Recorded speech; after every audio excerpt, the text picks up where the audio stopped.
नमस्कार दोस्तों। तो इस वीडियो में हम सीबीएसई की 10वीं कक्षा की किताब की प्रश्नावली 7.1 के प्रश्न क्रमांक 4 और 5 को हल करने वाले हैं। ये सभी के सभी प्रश्न जो हैं वो निर्देशांक ज्यामिति या कोऑर्डिनेट ज्योमेट्री पर आधारित है और इन प्रश्नों को हमें दो बिंदुओं के बीच की दूरी को ज्ञात करके हल करना है। तो चौथे प्रश्न में हमें दिया है कि जाँच कीजिए कि दिए हुए बिंदु 5, -2, तो 5, -2 जो है वो ये वाला बिंदु होगा। एक्स एक्सिस पर हम 5 लेंगे और वाई एक्सिस पर हम -2 लेंगे, तो वो ये वाला बिंदु होगा। ये हुआ 5, -2 और दूसरा बिंदु है 2, 3, तो एक्स एक्सिस पर 2 लेंगे और वाई एक्सिस पर 3 लेंगे, तो ये वाला जो बिंदु है वो 2, 3 को रिप्रेजेंट करेगा। और तीसरा बिंदु है -2, -1, तो एक्स एक्सिस पर -2 और वाई एक्सिस पर -1, मतलब कि ये वाला जो बिंदु है, ये जो बिंदु है वो होगा -2, -1। और हमें चेक करना है कि क्या ये समद्विबाहु त्रिभुज के शीर्ष हैं। तो मान लीजिए कि ये है बिंदु ए, ये है बी और ये वाला है बिंदु सी। तो इन्हें मिलाने से हमें एक त्रिभुज मिलेगा जो कि कुछ इस तरह से दिखेगा। तो अभी हम इनके शीर्षों के बीच की दूरी को ज्ञात करते हैं। तो ए बी दूरी बराबर होगी √(x2 - x1), मतलब कि 2 - 5 whole square plus y2 - y1, मतलब कि 3 - 2 होल स्क्वायर के, या ये बराबर हो जाएगा √2 - 5 होता है -3, तो -3 स्क्वायर प्लस 3 -2, मतलब कि 3 + 2 यानी कि 5, तो 5 का स्क्वायर, या ये बराबर हो जाएगा √3 × 9 और 5 × 25, या ये बराबर होगा √34 के। ठीक है, इसे हम ऐसे ही लिख लेते हैं। ए बी का जो मान है वो हमें मिला √34 और अभी हम बी सी का मान निकालते हैं। बी सी का मान होगा y2 - y1, मतलब कि -1 - 2 whole square plus x2 - x1 -2 - 3 whole square के, या ये बराबर हो जाएगा -3 स्क्वायर प्लस -2 - 3 जो है वो आपको -5 देगा, मतलब कि -5 स्क्वायर के। तो ये भी बराबर हो जाएगा √3 × 9 प्लस 5 × 25, या √34 के। तो बी सी भी जो है वो आपको मिला √34।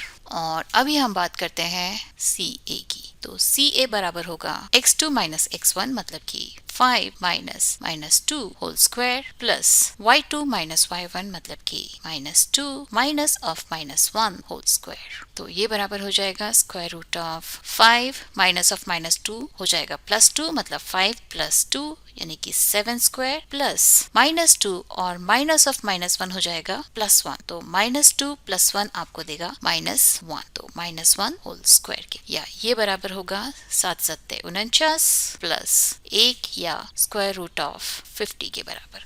तो यहाँ से आप देख सकते हैं कि ए बी और बी सी जो है वो दोनों की दोनों √34 के बराबर है, मतलब कि इस त्रिभुज की दो भुजाएं ए बी और बी सी आपस में बराबर है, मतलब कि ये एक समद्विबाहु त्रिभुज है।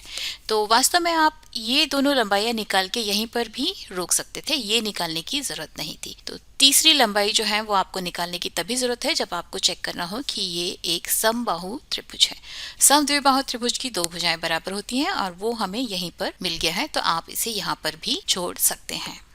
और अभी हम 5वें प्रश्न की तरफ चलते हैं। अगले प्रश्न में हमें बताना है कि क्या दिए हुए बिंदु एक वर्ग के शीर्ष हैं। तो यहाँ पर हमें 4 बिंदु दिए हुए हैं। बिंदु ए के निर्देशांक हैं x एक्सिस पर 3 और y एक्सिस पर 4, मतलब कि इसके निर्देशांक हैं 3, 4, और बिंदु बी के निर्देशांक हैं x अक्ष पर 6 और y अक्ष पर 7, यानी कि इसके निर्देशांक हैं 6, 7। सी के निर्देशांक हैं x अक्ष पर 9 और y अक्ष पर 4, यानी कि आप इसे लिखेंगे 9, 4।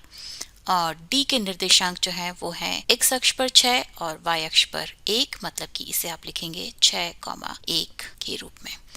तो वर्ग की क्या विशेषताएं होती हैं? वर्ग की पहली विशेषता ये है कि इसकी चारों भुजाएं जो हैं वो बराबर होती हैं। तो क्या सिर्फ इतना प्रूव करके आप प्रूव कर पाएंगे कि ये एक वर्ग है? नहीं। ऐसा चतुर्भुज जिसकी चारों भुजाएं बराबर हो वो वर्ग हो सकता है और एक सम चतुर्भुज भी हो सकता है। वर्ग जो है वो सम चतुर्भुज का स्पेशल केस है। इसमें इसके दोनों विकर्ण जो है वो भी बराबर होते हैं। किसी भी सामान्य समचतुर्भुज के दोनों विकर्ण जो है वो बराबर होने आवश्यक नहीं है।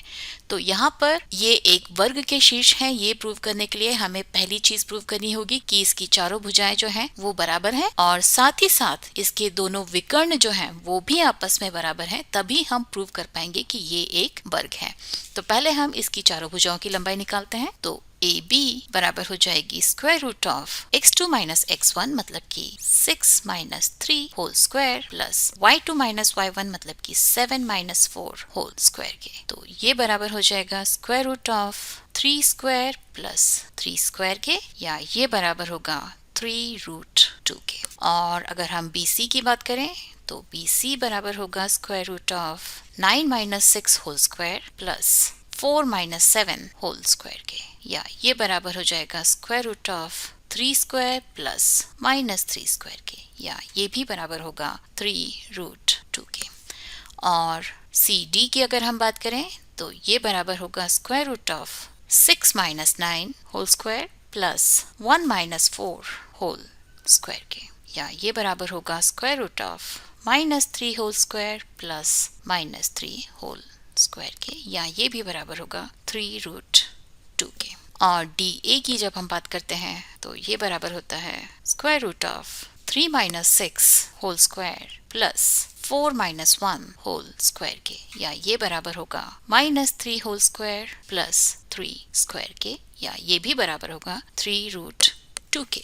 तो यहाँ से आप देख सकते हैं कि इसकी चारों भुजाएं बराबर है, यानी कि AB बराबर है BC के, और ये बराबर है CD के, और ये बराबर है DA के। तो अभी हम इसके विकर्णों की बात करते हैं, मतलब कि हम बात करते हैं AC और BD की। तो AC की लंबाई बराबर होगी square root of 9 minus 3 whole square plus 4 minus 4 whole square, या ये बराबर हो गया square root of 6 square plus 0 square, या 6 के। और जब हम BD की बात करते हैं तो BD बराबर होगा square root of 6 minus 6 whole square plus 1 minus 7 whole square के। तो ये बराबर हो जाएगा square root of 0 square plus 1 minus 7 minus 6 whole square के, या ये भी बराबर होगा 6 के। तो यहाँ से आप कह सकते हैं कि इसके दोनों विकर्ण AC और BD आपस में बराबर हैं। तो ये एक ऐसा चतुर्भुज है जिसकी चारों भुजाएं बराबर हैं और इसके विकर्ण भी बराबर हैं, मतलब कि ये एक वर्ग है। आप लिख सकते हैं कि ABCD एक वर्ग है क्योंकि इसकी चारों भुजाएं बराबर हैं और इसके विकर्ण भी बराबर हैं। तो ये हुआ हमारा 5वां प्रश्न, और अगले वीडियो में हम कुछ और प्रश्नों को हल करेंगे। तो उसके लिए आप मैथ स्मार्ट हिंदी को देखते रहिए, उसे सब्सक्राइब भी कीजिए और नोटिफिकेशन बेल बजाना मत भूलिए, क्योंकि तभी आपको पता चलेगा कि मेरा अगला वीडियो कब आने वाला है। तब तक के लिए नमस्कार।